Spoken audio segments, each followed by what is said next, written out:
Now is the time for Section 1. First, you have some time to look at questions 1 to 6.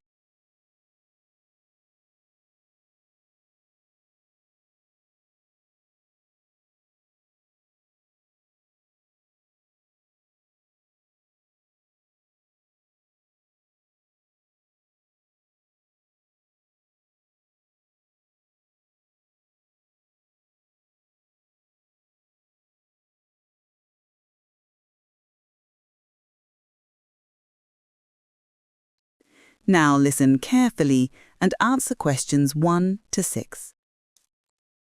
Thorndyke's Builders, good morning. How may I help you? Hello, is that Mr. Thorndyke speaking? Yes, speaking. How can I help you today? Well, I have a few repairs and some painting I need done at my home, and I was wondering if you could handle the work. I'm sure we can help. Let me just take down some details first. Sure, that's fine. First of all, may I ask how you heard about us? It was through my neighbour, Mrs. Claire Thompson. You did some work on her house last summer, I believe. Ah, yes, Mrs. Thompson's place on Willow Road. Lovely lady indeed. Yes, she spoke very highly of your work. And your name, please? Jessica Marks. Could you spell your surname for me, please? Certainly. It's M-A-R-K-S. Thank you, Miss Marks. And what is your address? It's 15B, Greenfield Court. Greenfield Court. Is that near the supermarket? Yes, it's just behind the supermarket and next to the community centre. Perfect. I know the area quite well. And your telephone number, please. It's 763-549-21. But I'm usually out during the afternoons and evenings. So mornings would be best to contact you. Yes, mornings are best. Got it. And when we come to your home, parking can sometimes be tricky around Greenfield Court. Any suggestions on where our van should park? Yes, I usually advise contractors to park near the entrance to the park, just about 50 metres from my flat. It's the easiest spot for a large vehicle. Excellent. Thanks for the tip.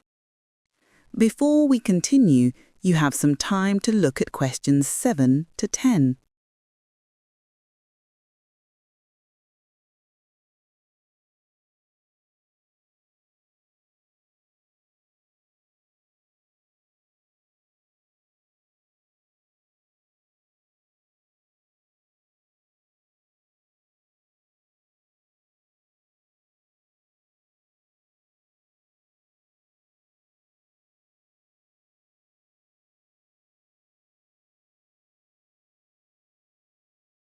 Now listen carefully and answer questions 7 to 10. Now, you mentioned repairs and painting. Could you tell me what exactly you need done? The most urgent is the broken window in the living room. A branch from the recent storm smashed one of the panes, so that needs replacing as soon as possible. So you'd like us to replace the glass? Yes, exactly. I can arrange for someone to come over tomorrow morning to take care of that. That would be wonderful, thank you. What other work do you have in mind? In the kitchen, I'd like the walls repainted. The area near the sink and cooker has stains and peeling paint. Understood. Would you like us to prepare the walls properly? Yes, please.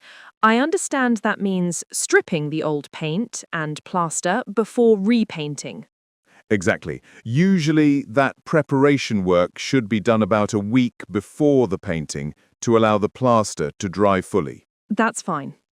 Any outdoor work? Yes, the fence along the side of the garden has several broken panels and needs replacing. Is it just the one fence or multiple sections? Just the one at the far end of the garden. Noted. Anything else? No, that's all for now. Great. I will prepare a full itemized quote listing each job separately with prices for you. That would be very helpful, thanks. I'll visit tomorrow morning to assess the work and we can finalize everything then. Looking forward to it. Thank you very much. My pleasure. I'll see you tomorrow at 9 a.m. Perfect. Goodbye. Goodbye. That is the end of section 1. You now have half a minute to check your answers.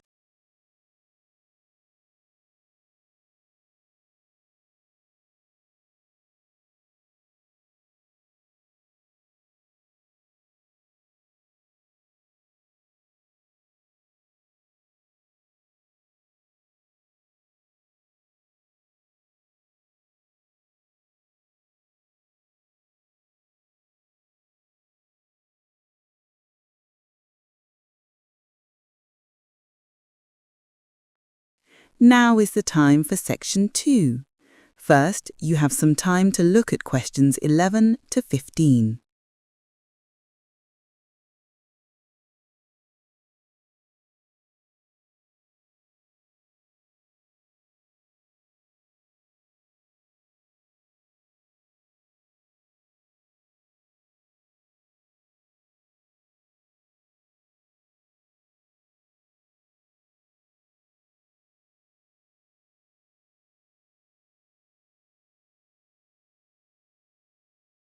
Now listen carefully and answer questions 11 to 15.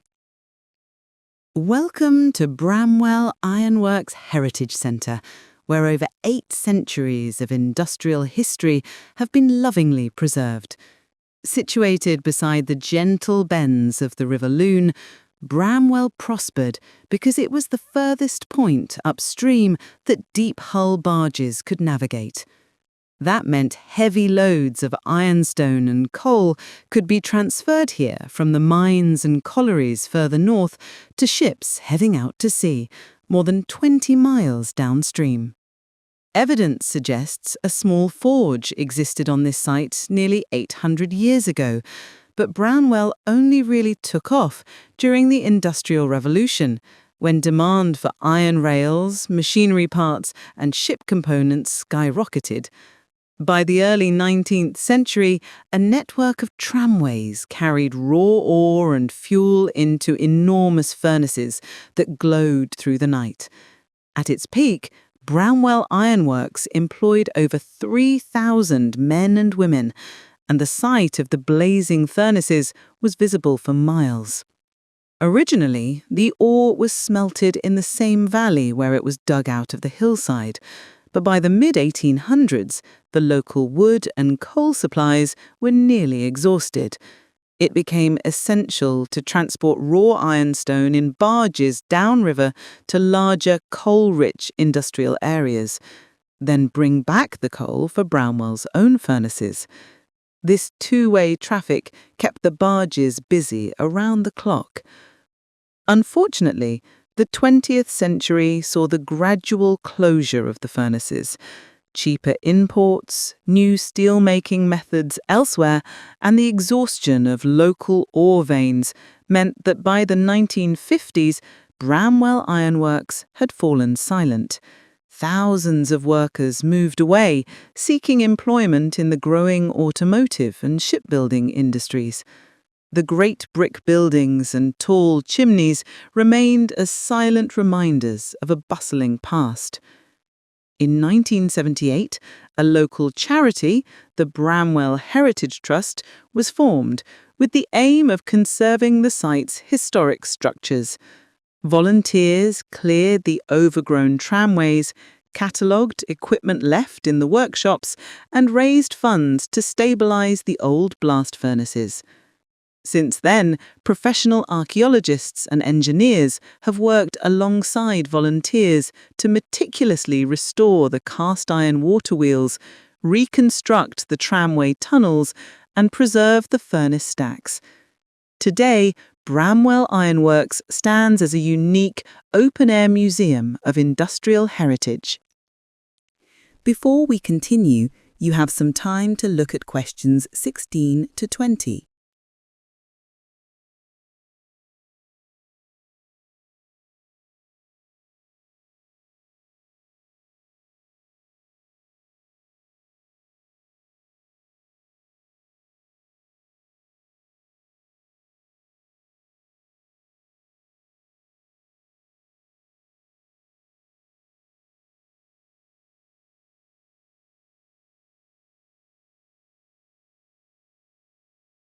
Now listen carefully and answer questions 16 to 20. On your visit, you can explore a wide range of attractions. The Iron Mine Tour. Board our specially adapted narrow-gauge mining train and descend into the hillside along the original ore seams. Experience the hush of the underground passageways and look out for the restored steam-powered pumps that once kept the tunnels dry. Note, the iron mine is very dark and confined, so we advise that children under 6 and pets are not taken into the shafts. Forge demonstrations. Watch our skilled blacksmiths at work in the recreated 1840s forge, hammering red-hot iron on anvil blocks. You can even have a go under supervision, limited to visitors aged 12 and over, to make a simple iron hook. Don't miss the impressive display of historic tools and period-accurate machinery in the workshop gallery. Victorian schoolhouse. Step back in time to a typical 1890s classroom. Sit at original wooden desks, handle authentic slate boards, and try out the strictly enforced house point system. Be sure to arrive at the half-hourly guided talk, where costumed interpreters will role-play lessons in arithmetic and spelling. The Loon Explorer. Climb aboard our beautifully restored paddle steamer, the Loon Explorer, for a 20-minute river cruise downstream to the original canal basin. Marvel at the boat's elegant wooden deck and listen for the rhythmic churning of the restored paddle wheels. Caution, the gangways are steep. Young children should be assisted and avoid going unaccompanied on the lower deck. In addition to these highlights, you can visit the on-site cafe housed in the old warehouses, browse the gift shop for replica tools and local crafts, and enjoy picnic areas overlooking the river. Special themed weekends feature Victorian costume days, steel casting workshops, and live music in the courtyard. We hope your day at Bramwell Ironworks is both enjoyable and informative. Please follow all safety instructions, respect the historic structures, and share your experience with friends and family. That is the end of Section 2. You now have half a minute to check your answers.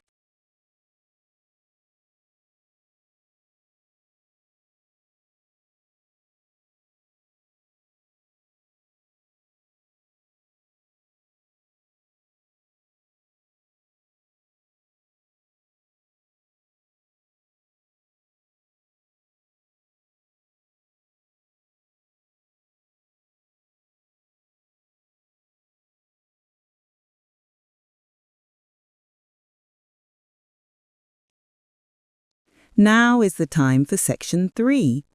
First, you have some time to look at questions 21 to 26.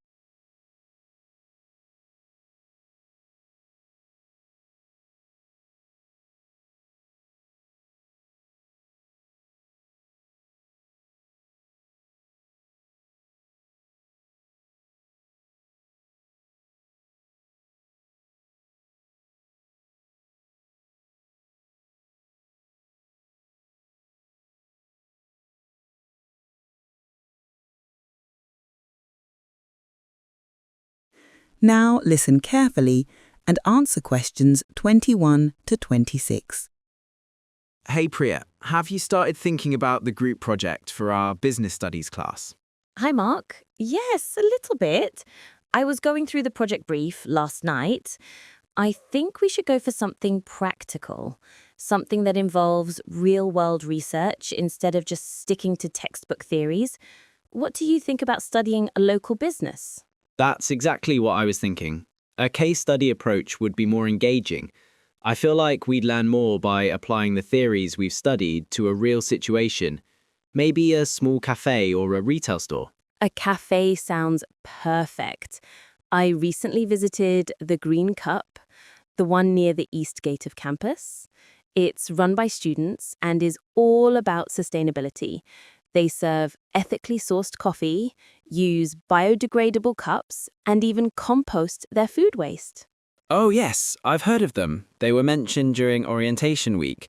That's a brilliant choice. It would fit really well under the topic of ethical business practices. We could explore how they manage to operate sustainably while still remaining profitable. Exactly. We could look at their supply chain, where they get their coffee beans, whether the farmers are paid fair wages, and also examine how they market themselves as an ethical brand to customers. That's a good angle. We should also explore how students are involved in decision-making. Since it's student-run, maybe there are insights into leadership and team management as well. True. So, let's list down our key objectives. First, we'll explore their sustainability practices. Second, investigate their sourcing and pricing strategies. Third, assess how customers perceive their ethical branding. And fourth, evaluate how the student team manages operations. Sounds like a solid plan. For methodology, we'll need both primary and secondary research, maybe a mix of interviews, surveys, and academic literature. Definitely. We should aim to interview the cafe manager. I think her name is Samantha. I've seen her in a few student council meetings. I'll try reaching out to her via email and see if she's available sometime this week. Great. While you do that, I'll start gathering secondary research, like articles on ethical entrepreneurship, examples of sustainable supply chains, and other case studies that might help us frame our analysis. Perfect. And I'll start working on a short customer survey. I'm thinking of including questions about their awareness of the cafe's ethical practices, whether that influences their decision to visit, and how they rate the quality and pricing. Good idea. Let's try to keep the survey short, maybe 8 to 10 questions max, so people don't lose interest halfway through. Agreed. I'll use Google Forms to make it accessible online. We can share the link in student WhatsApp groups to get quick responses. Excellent. Now, what about writing the report? Do you want to split it? Sure.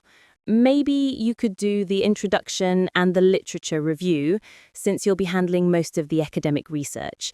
I'll do the analysis of our findings and the conclusion. Deal. We should also include visuals, maybe pie charts or bar graphs to show survey results. We could even insert quotes from the interview for a more personal touch. Yes, that would add depth to the report. I can do the slides for our final presentation. I'll use Canva to make them clean and modern looking. Good choice. And we'll present together, right? Of course. Before we continue, you have some time to look at questions 27 to 30.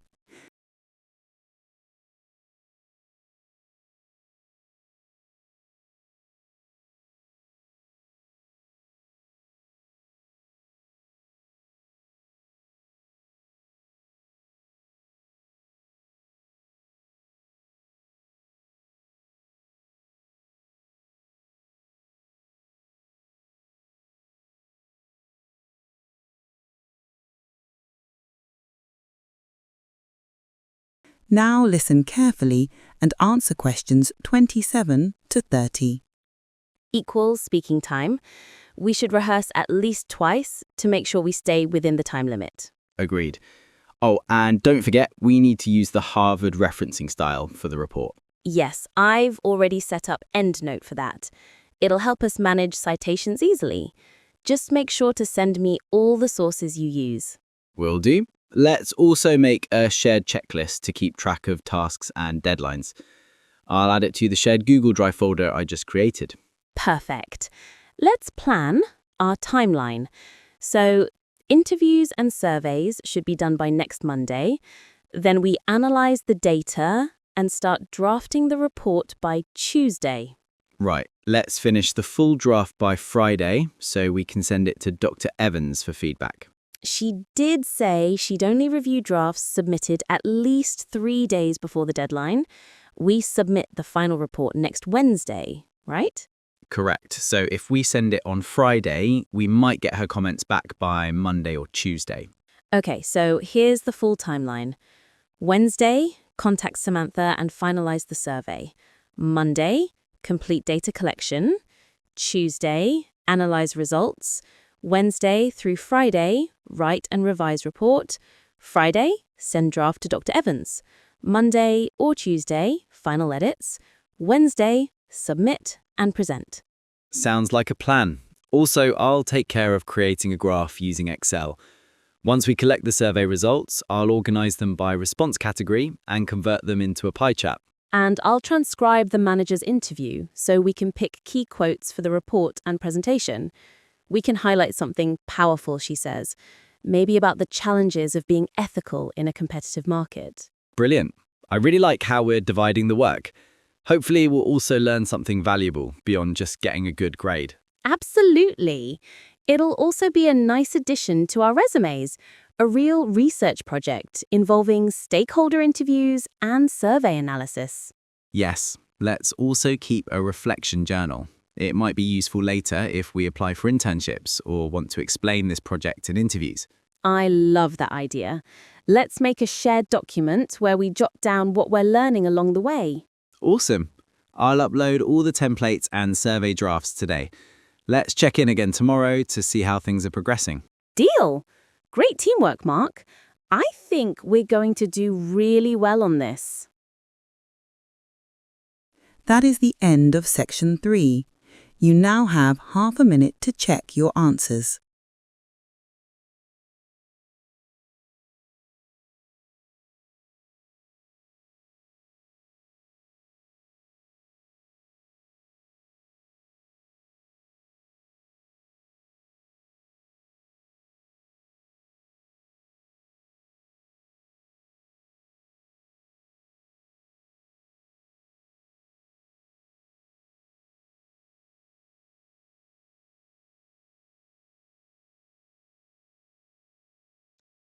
Now is the time for section 4. First, you have some time to look at questions 31 to 40.